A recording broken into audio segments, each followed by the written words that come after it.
something, man. Weed, energy, Yes, man. Why you do that, man? Why you do that, man? Bro, put a silencer on the. This bitch shoot like. Bro, put a silencer on the. She sound like Lee's. It's your boy Jmoney. You tuned into Up Next Podcast, man. Season 2. You know what I'm saying? We back at it live in effect. Like I said, we took some time off, man, but we back, and it feels good to be back. And, you know, without further ado, I got a special guest with me, man. Chose in the building, man. What's the word? Big Boss Chose, you know. BHS, Black Heart Soldiers. Free FIFA, free DZ. Yes, sir. Appreciate you pulling up, bro. It's love, man. I remember the first time I ran into you, it was over at Creative Sound Studios. My boy Uno introduced us over at the BSG listening party. Okay. Yeah, so he was like, you gotta lock in with Chose, and I was like, hey, man, let's do it. I remember I wrote it down in my notes, bro. I looked at it today, and it said January 4th interview with Chose, and here we are 3 months later. You know what I'm saying? So Yeah, Uno, he always trying to, connect the dots, you feel me? And I fuck with him because he just do it off the strength. He ain't really looking for nothing. He just like, you work. Y'all both working. So y'all should work together. Yeah, bro. Me make shit make sense. For sure. On this platform, bro, we like to get more in depth and, who we're talking to, get your whole life story and what you got going on and, things like that, man. So talk to us, bro. Talk about your upbringing, where you're from, what was it like growing up? All right, my upbringing was like all over the place a little bit. I'm a first-generation American. So my mom, my dad from Belize in Central America. At first, I was born on the east side, probably like from Bellflower Hospital, L.A. County. Moved from the east side probably that was my first memory as a kid, you feel me? Like near the projects. I was probably like 3, 4.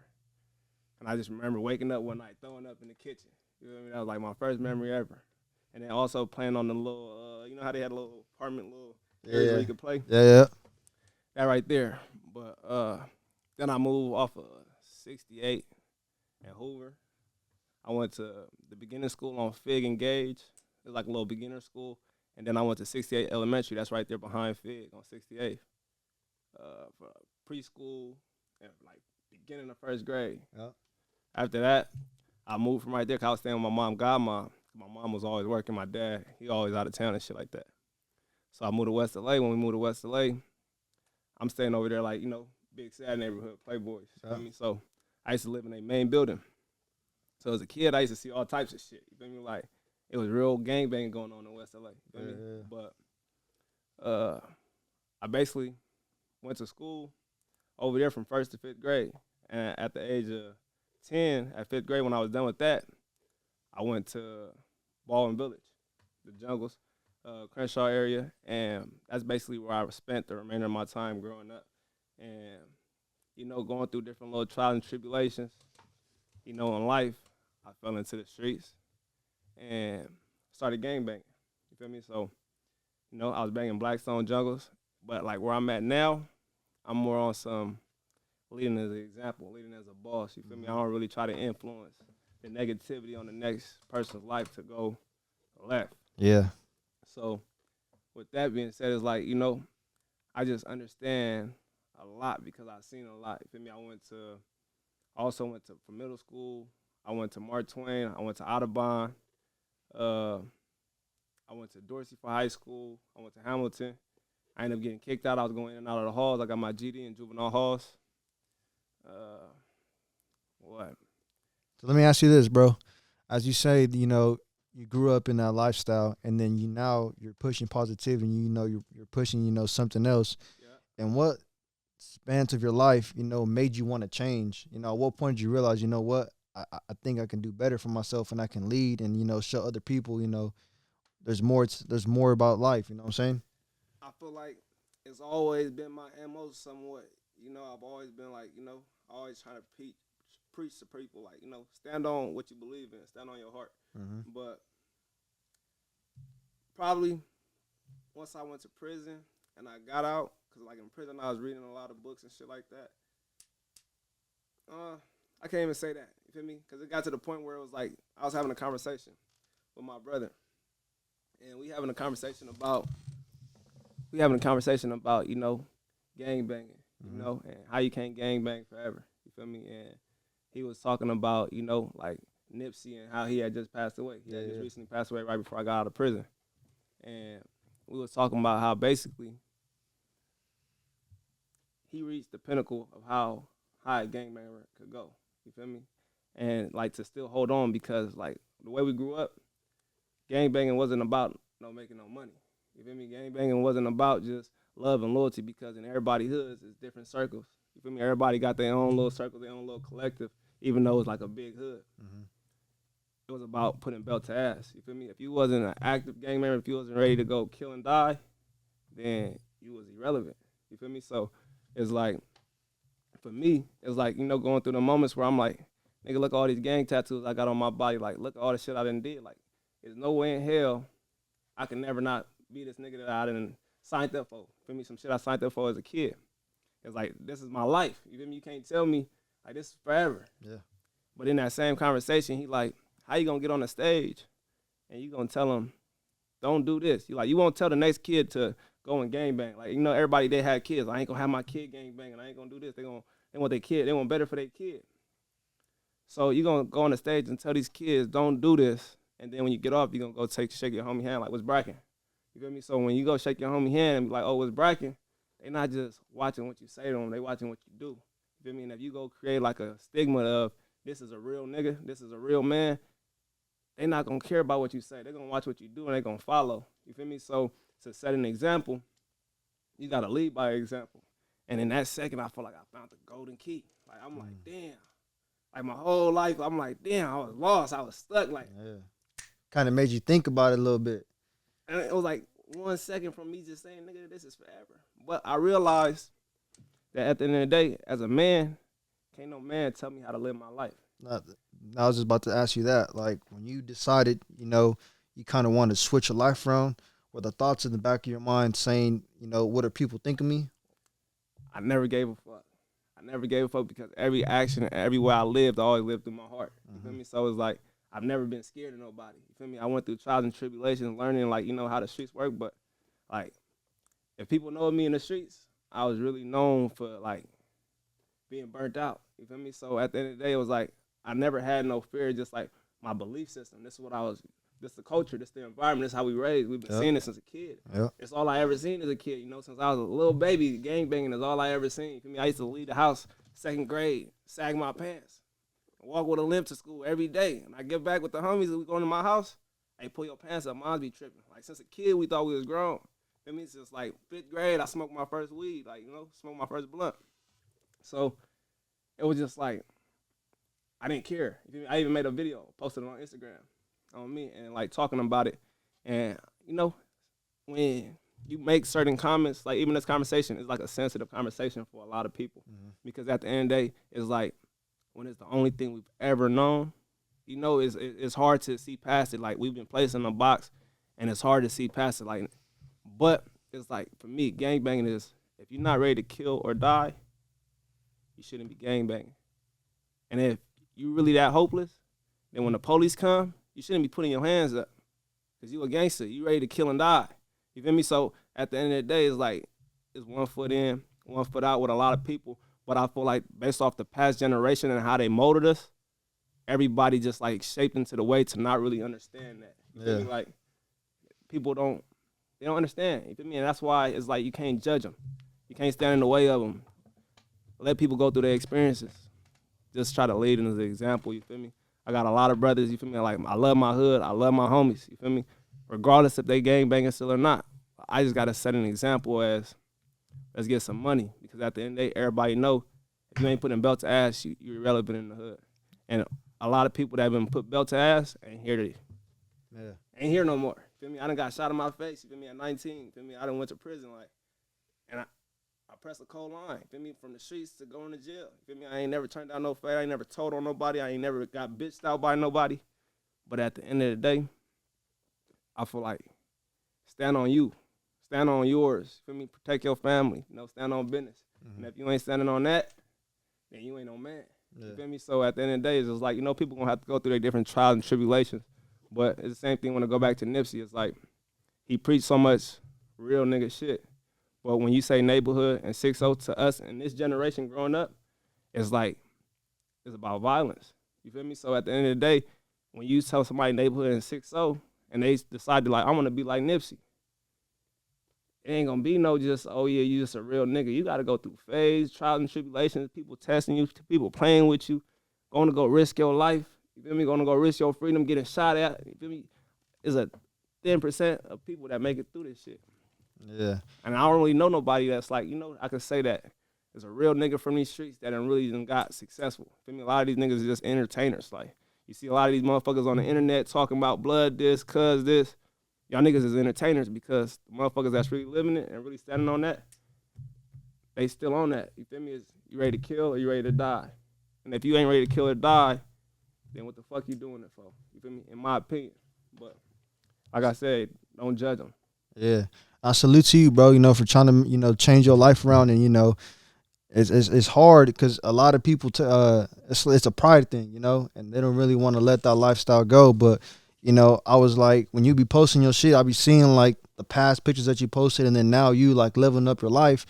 And there was even a song where an artist said, I want to boss my life up like Chose, So it's that was my brother Chuckster, you feel me? Yeah. And it's like, even right after that, he said, but he's still addicted to the trenches. And it's like, I understand because we fall in love with that shit. Mm-hmm. You feel me? When I was gang banging out there in the streets, I fell in love with it. Like, I got enthused by it. You feel me? Like, just really just doing shit to people. I used to wake up, like, and I used to be like, who I'm going to hurt today? You feel me? Who I'm going to put belt to ass today? Who I'm going to chase? Who I'm going to rob today? Like, and it was just like every day. You feel me? Mm-hmm. Every single day I was thinking about doing something to somebody. If I was mad at my bitch, or if I was mad at nigga shit that's going on in the house, I'm thinking about taking it out on my enemies because at the end of the day, they'll come hurt my homies. They'll come do something to us. So at the end of the day, fuck it. Let's go do it to them first. Yeah. So talk about your, transition into music, bro. How'd you get into music? Shit. My first song I ever made was like in 10th grade. It's on YouTube, but I don't think nobody gonna find it. Mm-hmm. But Would you still Chose when you dropped that song? nah, hell nah. I was going by, you feel me, my hood name, you feel me? I was gang banging and shit, so you feel me, like it was just my hood name, you feel me? And I ain't really into speaking on that shit, Yeah. you feel me? But it was my hood name then, and then, you feel me? I really just used to write in my phone, but then, my brother FIFA, you feel me, and Peso, AFN Peso, they both started like making music and shit like that. So I was just really around them doing their music shit. Mm-hmm. And then FIFA went to jail, Pace stayed on the music shit. Feel me, I was more deep in the streets, but at the same time, it's like, I always like the people that I like have close to me, the ones I call brothers, like I'm always there, I'm gonna show up, I'm gonna show that support, I'm gonna show that love, you feel me? And I just ride with the ones that's close to me, feel me? I ride with the ones I love, so that's what I always did. So with that being said, Pace doing so much music shit, it just started like, at first it was just him doing it, you feel me? Me back then, I didn't care about music. When he first started his first little EP and shit like that, back on bullshit, I was in the street still, you feel me? So I'm just there supporting him through everything he's going through. Mm-hmm. But when I got out of prison, we was in the studio, and he told me to get on a song. And I got on that motherfucker, and I'm like, kind of nervous and shit like that, like trembling. You feel me? And I feel like, even me not being around cameras and being seen, always like, being vocal. You feel me? I'm like a stay to myself type person, so I always kind of get a little nervous, a little anxious. You feel me? But I feel like the more you do it, the more comfortable you get. But So that's how I got into it. Yeah, for sure, bro. And then so, talk about, what's your biggest, like, what keeps you going, bro? Like, through everything you ever been through and, where you're at now, like, what keeps you motivated to keep on stepping and keep pushing, even when times get hard and shit, bro? Like, what's your whole purpose behind everything? My family, the people I love, me also wanting to leave an impact on the world. You feel me? And I feel like it's just my heart so big. Like, I'm the type of person that I give a person my last. Like, you feel me? Like, it's like I spend a lot of money just helping more than I doing for myself, And I feel like that's what it's all about, just having a heart. So when I go through different trying to I just start boxing too. So, like, I'm running around that lap. Like, people, they have us running miles and shit. I'm running, and, like, when I'm tired and I'm, like, damn near flying about to faint, black out, I'm like, for Ray Ray, for Jmoney, I'm naming all my nieces, my nephew, for Elijah, for Zori, you feel me? Like, I'm naming all the kids that, like, at the end of the day, I gotta leave. For example, I'm like, they need me. It's like, if I don't do it, then who gonna do it? You feel me? And that's just what I hold myself to, because at the end of the day, I went through times where I ain't had nobody. You feel me? I went to prison, I ain't had nobody, no family, no friends, no nothing. You feel me? It was times where I had nothing at all. So you know, even coming home from prison, you know, I was sleeping in my car, you know, crying to myself like, damn, feel me, like, show me the light. I need to find the light, but it wasn't like, I don't know, I feel like everything just shaped me, bro. Everything just shaped me. It was like all God's plan. It was just all written the way it was written, but my heart and the help I want to give to people and the help that I want to give my nieces, the life I want to give them, the life I want to give my mom, all the people I care for. Yeah. So how'd you find that light, bro? Like, do you remember, like, you know, besides the talk you had in prison, like, was there ever another point in life where? That wasn't in prison. That was when I got out. Oh, when you got out. That's when I got out. Oh, okay. When I got out of prison, I was still on bullshit. I was still gangbanging. I was still like, feel me, like I ran into motherfuckers and still got into it with them because once I was still saying my hood every day when I'm like Black Stone, like I can't say Black Stones and then I see my enemies and felt like, oh yeah, they could just walk past me. It's gonna be cool. Like I say Black Stones and when I see niggas that been doing shit or been starting problems, I'm gonna get on their ass. So it's like I had to stop saying Black Stones because it was, nigga, you want this money? I know I just got out of prison. I know I just learned a lot, but I'm like, I want this money. But every time I'm mad or anytime, you know, I'm thinking Black Stones, I'm going to go do some Black Stone shit. You feel me? So I had to make the decision as a man to be like, I can't be 1 foot in, 1 foot out. I got to go all the way about this money or live that life, you feel me, and accept what come with it, jail or death. You feel me? Because at the end of the day, when you really living it, you gotta be ready to kill or die. And sooner or later, you know, the lucks or odds may not be with you. You feel me? There's only so long you can poke at the devil, and he not gonna burn you. That's real. So, what's some advice you would give to your younger self? You know, now that you are at the level you're at, and you're gonna keep leveling up. You know, would you change anything from your past, or what's some advice you would give to your younger self that you know will probably help you to where you would be at now? I wouldn't change nothing. And the only reason, it's like the same way with my gang tattoos. Like, people like, oh, get them covered up now. But it's like, I got to relate to the young niggas that's really in it. I got to relate to the young niggas that's really, you know, all the way in and just really just lost. They don't really know no better. You feel me? Like, I really lived it. I really done been there. You feel me? And I ain't take no easy way out. I ain't take no shortcuts. So I feel like that's the same reason, like, I'm like, it all just was written. You feel me? Because it's like, if I was placed in a different environment, I know I'd have been totally different because I always just had a good heart. I've always been smart. I always had honor classes. I always was like, you know, a little bit wiser than the most motherfuckers I was growing up around. So I know it would have been different, but at the same time, it was like God picked my life. God picked my story. He done my cards, and I got to unfold it the way they unfold. Yeah. Now, talk about, you know, where you're at now. You know, what's next for you, bro? Like, what you got planned? You know, you got others, you know, you're getting into boxing now, but like music-wise, you know, what you got planned for yourself for the future? Music-wise, I'm going to just keep on just spitting my truth, you know, giving them my truth, getting my real connecting and, you know, doing what I love to do. You know, I love music, but sometimes I feel like in life we lose passion when we got to focus on our everyday responsibilities. As a grown man like me, if I don't make shit happen, then ain't shit going to happen. Like, I do a lot of giving, but the second, like, something happened to me, I don't got nobody to go to. I ain't got nobody to run to or seek help or be like, oh, yeah. Like, if I don't make it work, it ain't no working. I'm going to be back homeless. I'm going to be back nigga hungry. So it's like, you know, I got to make shit make sense. But I'm just going to give it all I got. And that's where I'm at right now with the music. Like, you know, I'm starting to be more focused, more determined, and I'm ready to give it all I got. No, yeah, for sure, bro. And that's like the same thing that I had like here, bro. Like, when I had first started this, like, I was moving and grooving. Like, I was, you know, doing my interviews. I was going out recording and shit. And then, like, I got my own studio, too. Like, I was on. Like, you feel me? I was doing my thing. But then, like, you know, just like everybody else, everybody goes through some shit. And then, like, you feel me? I just lost all my motivation. So I had stopped for 8 months. I stopped for 8 months. And then now I'm back. So, like, this is starting the season 2 back up.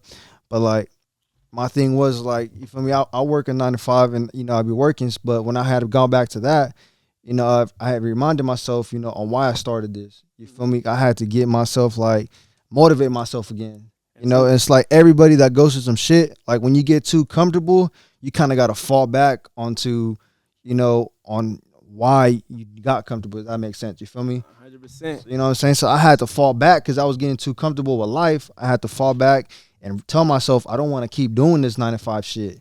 So now I got to get back in my bag and then, you know, get back into what I love to do and, you know, hopefully make it out on whatever it might be. You know what I'm saying? So that's why now this whole thing is like, guess who's back? Because, you know, I see everybody doing their interviews and shit and, you know, the live streams and shit. But, you know, during the pandemic, I was doing all that shit. You know what I'm saying? And I took some time off. But now, like, the whole analogy behind all this, excuse me, and all these interviews and, like, this whole merch I'm dropping, you know, it's guess who's back? Because I took time off. You know, I'm back now. So I'm motivated. And then just like for everybody in life, you know, if you ever get too comfortable, you know, you just got to keep pushing. And, you know, 100%. break that fucking brick wall. 100%. And just like I said, right before I started boxing like 3 weeks ago, I've been going hard with the boxing stuff. I've been changing my meal, my diet, you feel me? And I've been going hard and it's been like really conditioning me. But just before that, I was smoking every day. I was smoking hard every single day because it's like I don't have no medium ground when I started smoking weed. Like if I start smoking, every blunt I see, I want to roll up. I want to roll up. So I had to get back to that focus to where it's just like, how bad do you want it? Is you gonna keep on making excuses for yourself? It's like some people might be great smoking weed, but I know I ain't rich smoking weed. So it's like at the end of the day, I'm looking at everything I do that may be taken from my journey to success. So I had to, you know, stomp down and just basically just like, you know, cut it off cold turkey and just back to business, back to working. And now that I'm doing that too, I'm also going to school too. I'm back focused on this music too. But I'm like, for this semester, going to school, I just started college last year. I had all A's first semester, 2 A's, 1 A, second semester. And then right now I just signed back up because I took off last semester because I went to Belize. I just got my dual citizenship. So, Okay. You feel me? I'm out there trying to go invest and shit like that. But I'm going to go back and take one class because I'm like, I know I'm trying to focus on this music right now. But if I just stop school, I might not continue. So it's just like, just keep it going. Don't stop. Even if you got to take your time sometime, even when you got to back up and, you know, think, you know, and just, you know, articulate yourself a little bit better. It's all right to do so. You feel me? Go at your own pace, go at your own race, and don't feel like we in competition with everybody that's, you know, got everything going on because, you know, the real and the truth will prosper. You feel me? Everybody has their own marathon. Exactly. What made you get into boxing? I've been fighting all my life. You know what I mean? I've been fighting. I done fought a lot of people. Like, since first grade, I've been fighting. Me and FIFA, that's my brother. We met first grade, fighting on me. So it's like. You watch boxing? No. I never watched boxing until I just started boxing. But, like, you know, I used to see it a little bit. You know, I used to watch some of the big fights, but I never paid attention to it as much as I'm paying attention to it now. But it's just something that was, like, a calling for me. Like, you know, something I was drawn to. And I'm like, you know, I really want to know what come with it. So during your 3 weeks, you know, of just getting into boxing, what's one thing that you have learned that has, like, help you in, like, your regular day of life? Eating, for sure. The shit we be eating be fucking us up. Because the shit they got me eating now is like I got way more energy. I get hungry more. You feel me? I'm more productive throughout my day. I got energy to keep on going. But all that, like, even when I cheat, I done cheated a couple times. Oh, you are, for sure. I done cheated a couple times since I started, probably once or twice. But when I eat that fatty food, that fried food, I get hella tired. I get hella sleepy. I be like, man, I don't even want to do nothing. I want to nigga take a nap right now. So it's just like, it just totally, I can see the difference. Yeah, what you put into your body. Productivity. Now back to your investing. Like, what made you want to go to, you know, Belize and invest? Like, where does this all transition from? I don't know. I feel like business is just running my genes on my dad's side. You know, all my like. On my dad's side, like, everybody always been about business. They older. My dad, like, 70-something years old. My dad had me, like, at 50. But him and his brothers, like, when they grew up, my grandpa was, like, a very successful businessman. You know, he was one of the person, like, how we got the lottery out here. He was, like, a part of, like, the creation of the lottery back then in Belize. You know, so in his time, man, he was just a well-known businessman. You feel me? Our last name is, like, a household name in Belize. You know, it was a bunch of brothers, but my dad was born in like 1946, so it was like a long ass time ago, but it's a big family. Yeah. There's a big family out there in Belize City. That's dope, bro. So what's your plans and, you know, upcoming goals that you set for yourself, you know, to finish this year? Just stay disciplined. Stay going. You know, sometimes we can't really just plan everything through, because everything don't always go to plan. I was supposed to be here at 1:30. Shit, we came at like 4 something. It's just like you gotta adapt. You feel me, to any given circumstance and just keep it going. You know, and just know what you want. You know, and follow your heart and just keep giving it all you got. Because at the end of the day, if you keep making excuses for yourself, it's only so far you're gonna go. Now the name Chose, bro. Talk about that. Like, what does Chose represent? What made you like? Where'd you get that name from? Chose just because, you know, just like a lot of people, but not like a lot of people because I ain't nothing like them. But chosen, you know, chose, and that's where it came from. That's where it rooted from. Me just knowing, like, you know, feeling in my heart that I was here for a designated plan. That, you know, sometimes I don't understand, and sometimes I don't know how it's going to all unfold. But knowing that my heart is pure, knowing that my heart is true. You feel me? Like, I ain't never been a person to be a snake, a fake. I don't know how to, like, you know, fake laugh with people, fake chill with people. Like, everything I do is always genuine. You feel me? I do shit for people, and I'm not seeking nothing back. I'm not looking for you to go do something for me because I did something for you. Like, everything I do from my heart. Yeah, I feel that for sure, bro. Now, before we get up out of here, man, is there anything you want to, you know, say, you know, for what you got, like, besides like the music, the boxing, you know, anything in life? If you can give some advice to the younger people watching this, you know, and they're in a lifestyle right now where you seen yourself at, you know, what's some advice you would give to those younger people watching and tuning in to see, you know, who Chose is? I feel like stand on business, handle your business, because I can't say the streets ain't gonna be the streets. Sometimes you got to go get it how you get it. You feel me? And got to take them certain chances because at the end of the day, the odds is already against us. So just understand what you're doing, understand why you're doing it, and follow your heart. Just really follow your heart. You feel me? Don't go for the manipulation. Don't go for the fake shit. Don't go for the snake shit. Stay true. Don't, you know, be a follower. You know, try to lead. You feel me? At the end of the day, if you see people going in the wrong direction. For sure, bro. Well, I appreciate you tuning in and chopping it up with me, bro. It's been a pleasure, my guy. Yeah, you know, it's all good. Man, so tuned in. Up next podcast, man. We back live in effect. Guess who's back? Let's get it.